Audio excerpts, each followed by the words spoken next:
of crystallography. But what I thought to quickly interrupt myself and give you two examples of crystallography in Africa that is nicely applied towards school children. First one, that is my fist there at the bottom right. Some of you might know about the Cullinan diamond. It was basically mined just east of Pretoria in South Africa, and you can see it's about the size of a man's fist. So that's a nice application of crystallography that Mother Nature has basically given us. You can see it weighed almost or a little bit more than 0.5 kilogram. So if we can find another diamond like this, then we as a union will not have to work too hard anymore. But getting to the first one, sorry, no, not the first one. I should go on and show you another example of an interesting South African phenomenon, or that happened. Some of you that were in Durban some 15 years, no, not 15 years ago, 12 years ago, might have heard this. And you see on the right-hand side, that is our logo for ECM 21. But the origin of that comes from an interesting mineral. And the iron company in South Africa that basically produced iron ore and iron for exporters, they, in the late 1960s, they came to Professor Jan Booyens, whom many of you might know, with interesting crystals that they found in one of the blast furnaces at IYCr. And the crystalline material was basically analyzed. It was not seen basically before, and because the iron company is called IYCr, it was named IYCurite. And then a few years ago, when the Apollo mission came back from the moon, those, the same crystals, basically, or same type of crystals, IYCurite, was then identified then there on the moon surface, but not on African or even the world soil as such. So two nice applications that I just thought I will share with you. You've seen this slide already, so I will not spend too much time on this. The current members of the European Crystallographic Association. You've seen this slide also before, just listed the names. What I would like to say then to you is that in terms of the total initiatives of the International Year for Crystallography, that's a cartoon diagram, but if you continue, then you see that a big thrust was crystallography in Africa, to expand crystallography in Africa. And to do that, we started with a few initiatives. This was a crystallographic school, high-level crystallographic school. For those of you that know Massimo Nespolo and also Moise Arroyo, you will realize that they are really very mathematically orientated. So I can state that that was a very high-level mathematical workshop that was held in Bloemfontein, but that just preceded our activities in terms of the summit. Now, we held the summit in Bloemfontein as one of the 3 summits planned by the IYCr. And I was asked by the previous president of the IYCr, Prof. Gautam Desaraju, if we would host it in Bloemfontein, and I immediately agreed to do that because I saw the opportunities to promote South Africa, but also Africa in terms of this. So I would like to give you a summary of basically what happened then there. But I have to tell you where Bloemfontein is, because more than 50% of you have never heard about Bloemfontein before. But I want to show you, it's in the central of South Africa, exactly there. And if you basically would take a map of South Africa and you cut it out with the scissors, then you can basically balance it on Bloemfontein. So you can argue that Bloemfontein is the center, crystallographically speaking, of South Africa. But then another colleague of mine told me that, yeah, you must realize that an inversion center doesn't always have to lie on something in terms of crystallography. So I stopped by being too boastful about that. But bottom line is we held it in Bloemfontein. And just to show you, when we renovated our new chemistry building, the chemistry facade, I really insisted that there should be some crystallography in there, and indeed there is some crystallography in terms of the chemistry building as such. Okay, so the logo is also associated with building crystallography around Africa, if you like. Funding for this we did get from the UFS Chemistry, but also primarily from the South African Department of Science and Technology, and I would really like to acknowledge the efforts of Professor Thomas of der Heide, who is basically now a Director General in the Department of Science and Technology, and he's an old crystallographer also. That has known Gautam for some 20 years, so when Gautam wrote the letter that we need to support this initiative, then Thomas basically agreed. So we got a lot of our funding from him to be able to host that in Bloemfontein. So my acknowledgement to him specifically. Then the other funding institutions are listed there, and obviously the important contribution from the IYCr. So we had the bold theme. If we look at the other two, the meeting in Karachi and also the meeting in Campinas, that was sort of focused on specific scientific parts. Initially, we thought we should try and focus it on powder diffraction, but we quickly realized that then by implication, we would cut out some of the crystallographers in South Africa. So we really designed or selected this theme, crystallography as vehicle to promote science in Africa and beyond, to really see if we can accommodate as many crystallographic subdisciplines that we could. So that slide you've seen a few times already. A large contingent, well, that's about 80% of the colleagues who attended here. I thought I would just share with you briefly in 1 or 2 minutes the program that we had. The idea was to have a summit of 2 days, but we also realized that that will be very difficult for colleagues in Africa to only come for 2 days. So we thought of scheduling a whole week and therefore starting off with a conference whereby we reflect in total on what is happening in Africa. So we had presentations from quite a few of the colleagues who are sitting in the audience here, and I really would like to thank all of them for basically attending there. We also tried to host as many different disciplines that are currently running in South Africa. So we had electron microscopists, we had geologists, we had physicists basically there, coordination chemists, and so forth, to also give the participants an idea and feel of what was basically what is happening in terms of crystallography.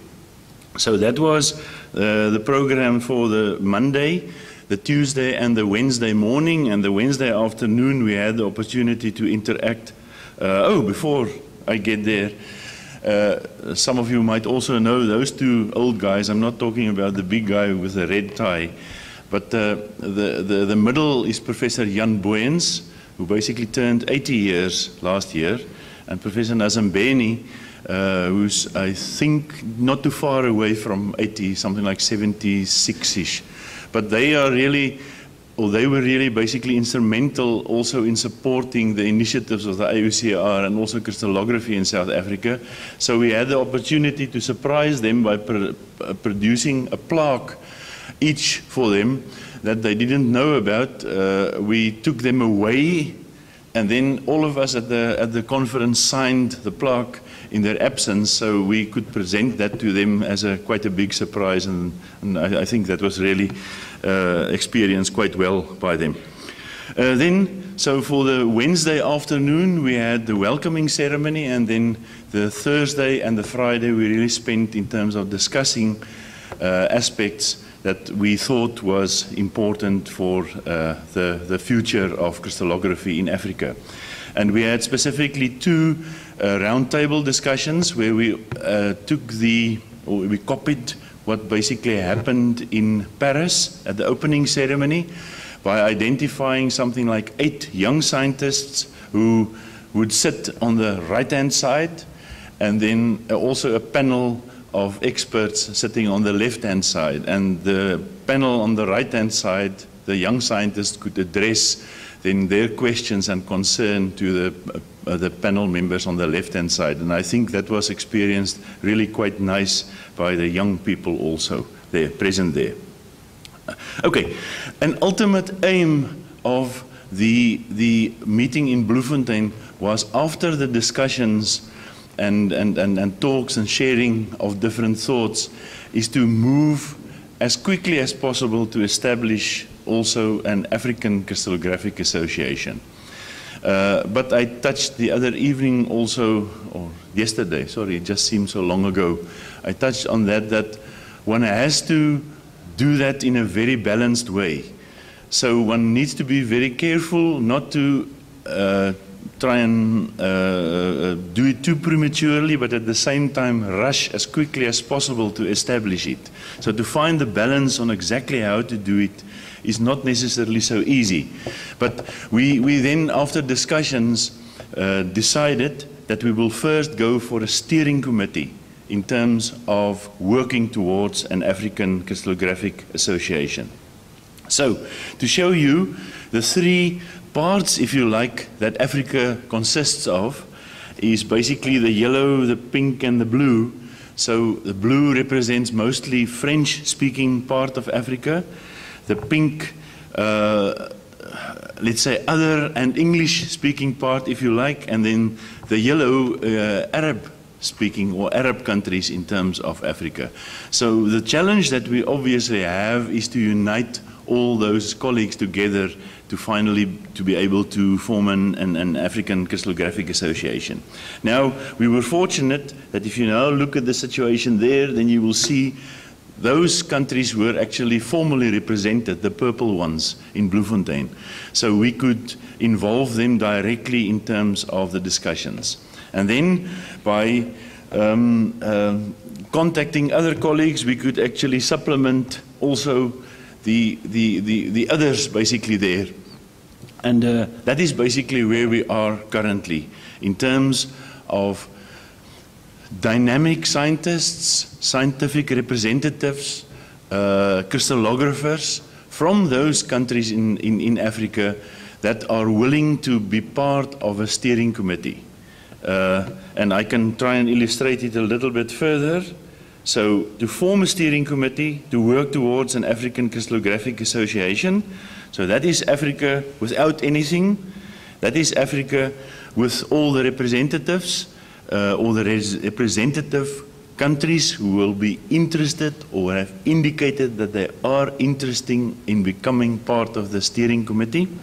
And now I put to you, that's basically a list. Unfortunately, you will struggle to read there, but those are basically the names that we currently have identified for steering committee members. And I'm sorry, I thought it would have been larger, so you will not be able to see your name necessarily there. But what we feel is extremely important is now there's a very good contact person in a specific country. And we would really then like to build now further on that as soon as possible. You will see there's a few TBAs also there for those of you who got very good eyes. It's to be announced, so we need still to identify some colleagues there. But it's really very good that we've got also representatives in Madagascar and in even Namibia and Botswana and in DRC, and so we go basically up. So I would also at this point like to thank all of you that I have been in contact with and being immediately available to make sure that we take this basically further. So we've got lots of work that lies before us. This picture you've seen in terms of signing the declaration. I have got also specific senior colleagues from Africa there. I think that's a very nice picture. Probably the most representative African crystallographers ever photographed. What we have done at this meeting also is, like at the other two meetings, we have identified aspects and we constructed a declaration, and we really decided that we want to even send it to a wider audience. Not only the poor president of the International Union to take the responsibility, but also to UNESCO. And it was also aimed at myself, but also more the Commissioner of Human Resources in the African Union, and also actually other African governments and ministries. And I'm really, really also very impressed about, for the two countries, specifically Cameroon here, the rector who basically is here, and also then Côte d'Ivoire, the minister or representative from the ministry who basically is here. It's really fantastic to have also senior representation here, and I see the enthusiasm that we can take forward this basically in terms of our endeavors for taking this to success. I will page through quickly here. For those of you who are interested, please just go to the IYCr website and you can see the complete declaration basically there. But what I really want to point out is the top one, and that basically concerns the scientific visa. I can tell you, I as an African from South Africa have experienced in this period again the difficulty to obtain a scientific visa to visit a country like Morocco. I've been here twice before, and in spite of that, previously I obtained a visa within 3 days from both occasions. This time it took me 3 weeks to do it. So due to political things in Africa, it gets difficult for South African scientists and African scientists indeed to move around.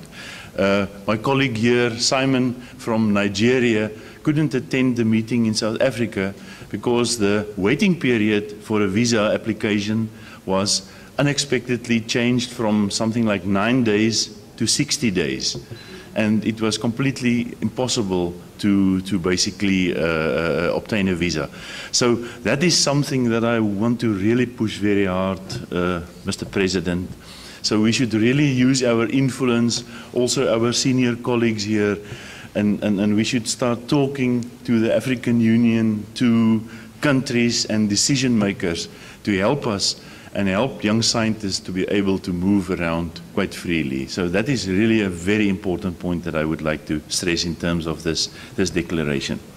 I will just run through some other things, but I would like to then just also point out, as Habib has basically indicated, we were able to secure a significant amount of funding from IYCr, and from that point of view, I would really like to recognize my colleague, Dr. Daniel Nyangugure. I always have difficulty in pronouncing his surname, but he's been instrumental in terms of helping us to secure this, and obviously also the IYCr for supporting that. And we've got then 3 initiatives within the next year or so that we want to support. And the workshop, an important workshop, the idea is to probably have it in Cameroon again, and Prof. Claude Lecomte will be a very prime responsible person in terms of that. Then the next Indaba high-level meeting that I am organizing in the Kruger National Park in South Africa, we will have quite a few people coming there that we will be able to support. And then obviously the North African meeting in Tunisia that Habib basically talked about. And then, so I conclude with a question, chicken or egg, and by that I mean, what is first in terms of an African Crystallographic Association? But maybe if you break it down, what is first to activate all countries in Africa? Do you just identify somebody in a country and say, yes, please, you're welcome? Do you go and visit the country and have in-depth discussions? And my conclusion is that you need both, the chicken and the egg. And we really need to ensure that we give energy to go and speak to people in the countries, to political decision makers, but also identify young people who will be willing to take this basically forth. And I would like to conclude with some slides that I produced in terms of an article that was actually sent through to many schools in South Africa, just illustrating the chicken or the egg, or the importance of crystallography also in eggs and so forth. So thank you very much, Claude, for this time and for listening to me.